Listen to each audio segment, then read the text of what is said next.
Nah, untuk materi selanjutnya yaitu materi kurikulum sekolah yang akan disampaikan oleh Pak Sutarman. Pada Pak Sutarman dipersilakan. Ya, Assalamualaikum warahmatullahi wabarakatuh. Salam SMK bisa, salam SMK hebat, vokasi kuat menguatkan Indonesia. Anak-anak sekalian, calon siswa dan siswi SMK Negeri 2 Kabupaten Tangerang tahun pelajaran 2021-2022. Ya, selamat pagi, selamat siang, tentunya kami sampaikan, dan juga selamat datang di SMK Negeri 2 Kabupaten Tangerang. Pada kesempatan ini, perkenalkan, itu akan menyampaikan materi terkait dengan kurikulum yang ada di SMK Negeri 2 Kabupaten Tangerang. Perkenalkan, nama Bapak adalah Sutarman MPD. Ini adalah biodata. Biodata saya yaitu nama Sutarman MPD, tempat dan tanggal lahir adalah Gunung Kidul 5 Juli 1975. Kemudian pendidikan yang pertama yaitu S1, Pendidikan Otomotif Universitas Negeri Surabaya, jurusan Teknik Mesin Otomotif. Kemudian S2-nya yaitu Teknologi Pembelajaran Universitas Sultan Ageng Tirtayasa. Adapun mata pelajaran yang diampu yaitu Produktif Teknik Pemesinan atau TPM. Jabatan yang diampu atau yang diamanahkan di SMK Negeri 2 Kabupaten Tangerang yaitu sebagai Wakasek Kurikulum. Pada kesempatan ini atau pada pertemuan ini, Bapak akan menyampaikan tentang materi tentang kurikulum. Kurikulum yang ada di SMK Negeri 2 Kabupaten Tangerang. Sebelum kita membahas tentang kurikulum, tentunya akan Bapak sedikit ulas. Apa sih yang dimaksud dengan istilah KTSP? KTSP itu adalah singkatan daripada kurikulum tingkat satuan pendidikan, di mana pada sekolah SMK Negeri 2 Kabupaten Tangerang itu menggunakan KTSP 13 revisi 3 tahun.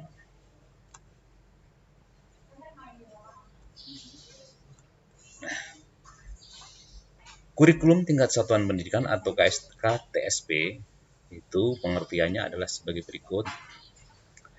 Menurut peraturan pemerintah nomor 19 tahun 2005 tentang Standar Nasional Pendidikan bab 1 pasal 1 ayat 15 bahwasanya kurikulum tingkat satuan pendidikan atau KTSP adalah kurikulum operasional yang disusun oleh dan dilaksanakan di masing-masing satuan pendidikan. KTSP merupakan penyempurnaan dari kurikulum 2004 atau KBK, adalah kurikulum operasional yang disusun dan dilaksanakan oleh masing-masing satuan pendidikan atau sekolah. Kurikulum tersebut telah diberlakukan secara berangsur-angsur mulai tahun pelajaran 2006-2007 pada jenjang pendidikan dasar dan menengah. Berdasarkan divisi tersebut, maka pihak sekolah diberikan kewenangan penuh untuk mengembangkan dan mengimplementasikan kurikulum. Implementasi KTSP menuntut kemampuan sekolah dengan cara memberikan otonomi yang lebih besar kepada sekolah dalam pengembangan kurikulum, karena masing-masing sekolah lebih mengetahui tentang kondisi satuan pendidikannya. Pada SMK Negeri 2 Kabupaten Tangerang tentunya kalian harus mengenal. Pada SMK Negeri 2 Kabupaten Tangerang itu ada beberapa bidang keahlian atau program keahlian. Yang pertama, agribisnis tanaman pangan dan hortikultura atau biasa disingkat dengan istilah ATPH. Kemudian, akuntansi dan keuangan lembaga atau biasa disingkat dengan istilah AKL. Kemudian, otomatisasi tata kelola perkantoran atau OTKP. Teknik kendaraan ringan otomotif atau TKRO, teknik komputer dan jaringan atau TKJ, teknik bisnis sepeda motor atau TBSM, teknik pemesinan yaitu TPM, dan yang terakhir adalah teknik instalasi tenaga listrik atau TITL. Ini adalah bidang keahlian atau program keahlian yang ada di SMK Negeri 2 Kabupaten Tangerang, yaitu ada 8 kompetensi keahlian. Tentunya kalian sebagai calon siswa dan siswi SMK Negeri 2 Kabupaten Tangerang harus paham, harus mengetahui ada di kompetensi keahlian mana. Nah, ini kalau kita berbicara tentang struktur kurikulum kompetensi keahlian, tentunya inilah nanti yang akan kalian pelajari. Akan kalian pelajari di kelas 10. Dimulai dari jurusan ATPH. Itu ada program atau mata pelajaran, durasi waktu, jumlah kelas, jumlah jam, dan pengajar. Ini kalian bisa lihat di sini ada muatan nasional, ada muatan kewilayahan, ada kelompok C, yaitu peminatan kejuruan, ada dasar keahlian, dan ada BP dan BK. Ini yang nanti akan kalian pelajari untuk jurusan ATPH. Seperti ini ya, kita lihat di sini. Nanti kalian bisa mencatat nama-nama gurunya. Ada yang tentunya semua guru yang tergabung ini adalah guru yang memang sudah sesuai dengan kompetensi yang dia punya, dan rata-rata sudah S1 dan juga S2. Kemudian struktur kurikulum kompetensi keahlian akuntansi dan keuangan lembaga atau AKL. Tentunya setiap jurusan akan berbeda guru bidang masing-masing, karena kompetensi yang dipelajari pun akan berbeda, terutama di bidang kejuruannya. Jadi yang tentunya masih sama, di sini ada muatan nasional, ada muatan kewilayahan, ada kelompok C yaitu peminatan kejuruan, yaitu di mana C1 yaitu dasar bidang keahlian, C2-nya adalah dasar-dasar program keahlian. Masih sama untuk jurusan AKL, silahkan ini gurunya dicatat. Untuk contoh, pendidikan Pancasila Kewarganegaraan di sini adalah Pak Mayudin SPD. Nanti tentunya di profil jurusan akan diperkenalkan foto, kemudian profil daripada Pak Mayudin itu sendiri. Kemudian untuk jurusan OTKP atau otomatisasi tata kelola perkantoran, masih sama. Di sini ada kelompok wajib atau kelompok muatan nasional, ada kelompok B atau kelompok kewilayahan, ada kelompok C yaitu C1 dan C2. Nah, ini bisa kamu lihat di sini, guru yang tergabung pun akan berbeda, terutama di bidang kejuruannya. Silahkan dicatat, kemudian nanti pihak jurusan akan memperkenalkan profil dari jurusan guru yang ada di jurusan masing-masing. Kemudian, yang berikutnya adalah struktur kurikulum kompetensi keahlian teknik kendaraan ringan otomotif atau TKRO. Kalau dulu istilahnya adalah teknik otomotif. Jadi masih sama, yaitu ada muatan nasional, ada muatan kewilayahan, ada kelompok C1 yaitu dasar bidang keahlian, dasar program keahlian, dan juga ada BP dan BK. Ini untuk yang jurusan otomotif wajib untuk mencatat nama-nama guru yang ada di tim daripada pengajar untuk jurusan otomotif di kelas 10. Tentunya ada beberapa yang berbeda, yaitu terutama di bidang dasar program keahlian atau di kejuruannya. Nanti silahkan dicatat, nanti diperkenalkan oleh kepala jurusannya untuk di profil jurusannya, yaitu di bidang guru otomotifnya. Kemudian yang berikutnya yaitu struktur kurikulum kompetensi keahlian teknik komputer dan jaringan. Ini jurusan yang paling difavoritkan, paling banyak peminatnya. Nah, makanya di sini angkatan itu bisa 4 rombel. Masih sama, ada muatan nasional, ada muatan kewilayahan, ada kelompok C1 dan C2 sebagai peminatan kejuruan atau bidang kejuruan yang nanti kalian akan lebih fokuskan pelajarin pada kegiatan praktek. Kita lihat di sini tim pengajar yang tergabung di kompetensi keahlian teknik komputer dan jaringan, bisa kalian catat nama-namanya. Ya, tentunya semua rata-rata sudah S1 dan di bidang kejuruan pun rata-rata adalah sarjana komputer.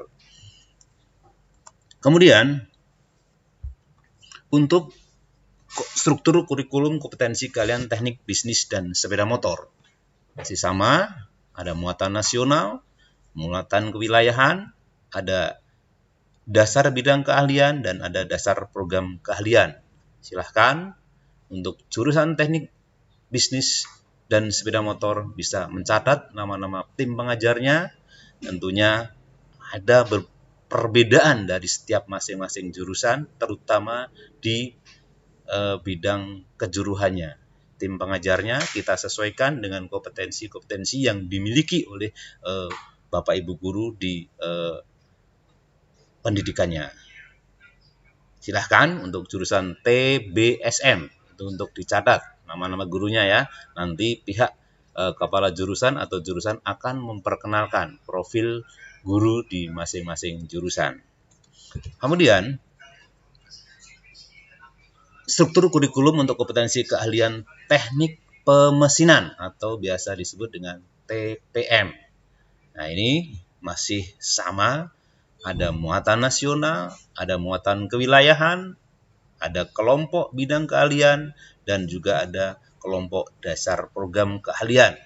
Silahkan yang tergabung di jurusan teknik pemesinan, silahkan nama pengajarnya dicatat, ya kan? Kemudian mata pelajarannya juga ditandai, dicatat, walaupun nanti tentunya pihak wali kelas akan memberikan jadwal pada saat ketika kalian sudah dinyatakan menjadi siswa SMK Negeri 2 Kabupaten Tangerang untuk tahun pelajaran 2021-2022. Ini tentunya rata-rata adalah sarjana, kemudian menguasai di bidang teknik pemesinan.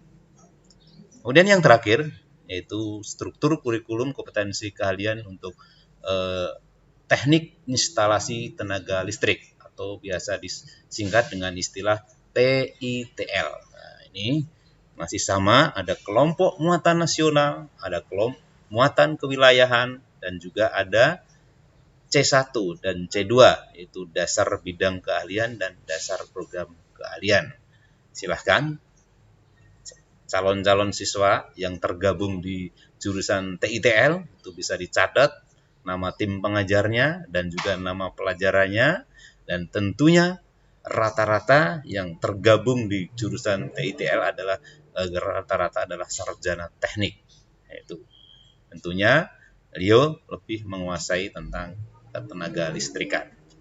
Berikutnya, bagaimana cara belajar di SMK? Cara belajar di SMK tentunya akan berbeda dengan di SMA. Perbedaan antara SMA dan SMK, kalau SMA itu 70% itu lebih menitik beratkan pada teori, sedangkan 30% itu kepada praktek. Berbeda dengan ketika kalian di SMK, bahwa SMK itu 40% teori dan 60% praktek. Namun tentunya pada saat ini karena masih pembelajaran daring atau online ya, tentunya kegiatan-kegiatan praktek yang biasa dilakukan ya, ketika tatap muka itu masih terbatas. Nah, kemudian perbedaan yang lain bahwa siswa di kelas 11 itu akan mengikuti kegiatan wajib, yaitu prakerin. Apa itu prakerin? Yaitu praktek kerja industri, di mana bahwa praktek kerja industri itu dilaksanakan di tingkat atau di kelas 11 itu dilaksanakan di industri-industri yang sesuai dengan kompetensinya, itu kurang lebihnya hampir selama 2-3 bulan. Artinya di prakerin inilah nanti kalian akan tahu bagaimana sebenarnya budaya-budaya di industri itu yang akan kalian pelajari sebagai modal ketika nanti kalian lulus dan dinyatakan bisa masuk di tempat kerja. Kemudian Cara belajar di SMK itu tentunya bisa kalian catat, bisa kalian pahami bersama di sini. Tentunya yang pertama, satu, persiapkan fisik dan mental untuk belajar. Jadi fisik dan mental itu harus kuat. Karena apa? Fisik itu tentunya akan berkaitan bagaimana kalian nanti ada di industri. Dan juga mental. Nah, jadi jangan ada istilah mental tempe, mental lemah, itu nggak boleh ya. Kemudian, pelajari lebih dahulu materi yang akan disampaikan oleh guru. Jadi sebelum Bapak Ibu guru menjelaskan materi yang lebih mendalam, ya pelajari dulu materi yang akan disampaikan oleh guru.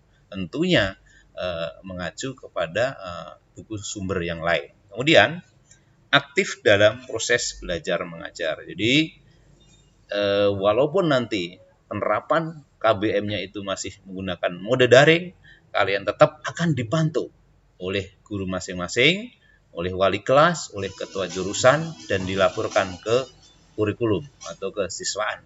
Nanti kalian harus aktif dalam proses belajar mengajar. Ketika suatu contoh siswa A tidak bisa atau alfa atau tidak hadir dalam kegiatan belajar sampai 3 kali, biasanya akan ada pemanggilan oleh orang tua, oleh wali kelas ataupun BP. Kemudian, praktekkan apa yang dipelajari di lab atau di ruang praktek atau di rumah. Jadi, ketika nanti sudah diizinkan masuk, kemudian ada praktek di lab atau di bengkel sesuai dengan kompetensi yang kalian ambil, ya tentunya harus benar-benar diikuti dengan seksama, dengan jelas. Nah, jadi benar-benar ini adalah mengacu kepada proses, bukan mengacu kepada hasil. Kemudian, pelajari ulang apa yang telah disampaikan oleh guru di rumah. Ya, jadi, pelajari ulang apa yang telah disampaikan.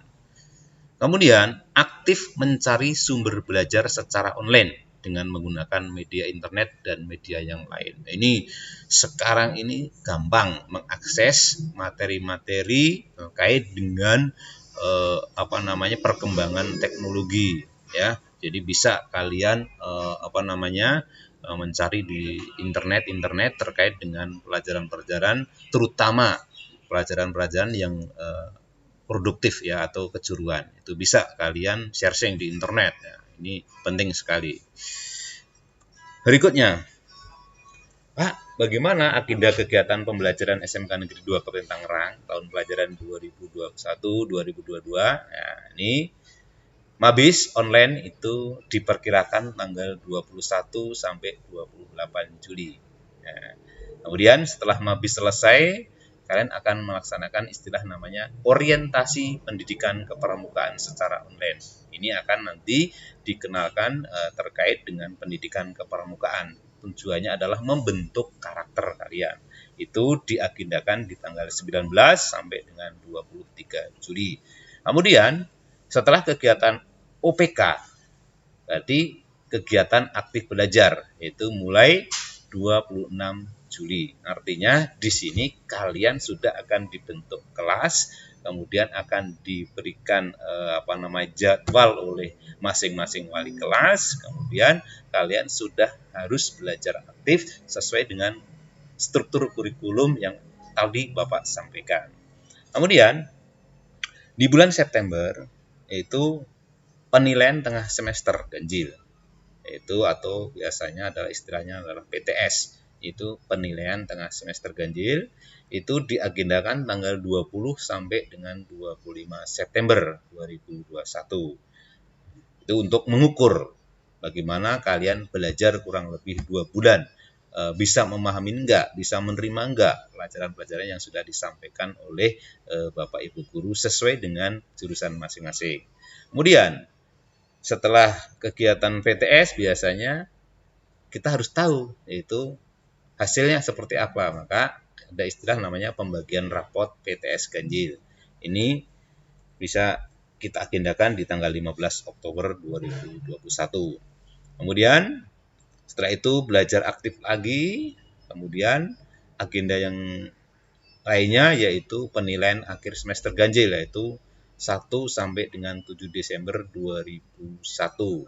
Kemudian ada pembagian rapot pas ganjil 17 Desember 2021, libur semester ganjil 18 sampai dengan 31 Desember 2021.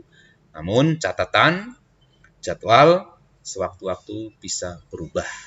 Nah, jadi ini hanya sebagai rancangan, sewaktu-waktu jadwal ini akan berubah. Nah, perubahan itu tentunya nanti akan kita sampaikan melalui wali kelas atau melalui jurusan masing-masing. Nah, kuis. Nah, ini perlu Bapak berikan kuis ya. Ini silahkan dikumpulkan melalui panitia tim MPLS ya, atau tim Mabis yang dikoordinir oleh Bapak Mayudin. Nanti harus dikumpulkan. Di sini kuisnya ada satu, apa yang dimaksud dengan istilah KTSP. Yang kedua, apa saja program keahlian atau kompetensi keahlian yang ada di SMK Negeri 2 Kabupaten Tangerang.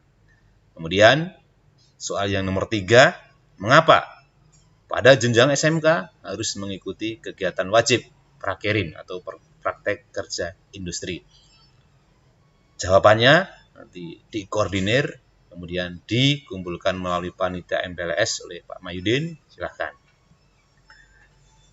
Kemudian yang terakhir tentunya saya mengucapkan terima kasih kepada kalian semua yang sudah bisa diterima di SMK Negeri 2 Kabupaten Tangerang menjadi calon siswa dan siswi SMK Negeri 2 Kabupaten Tangerang tahun pelajaran 2021-2022.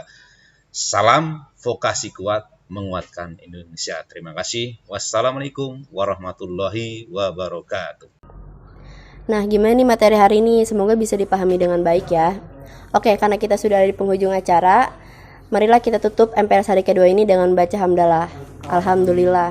Sekian dari kami, kurang lebihnya mohon maaf. Wassalamualaikum warahmatullahi wabarakatuh.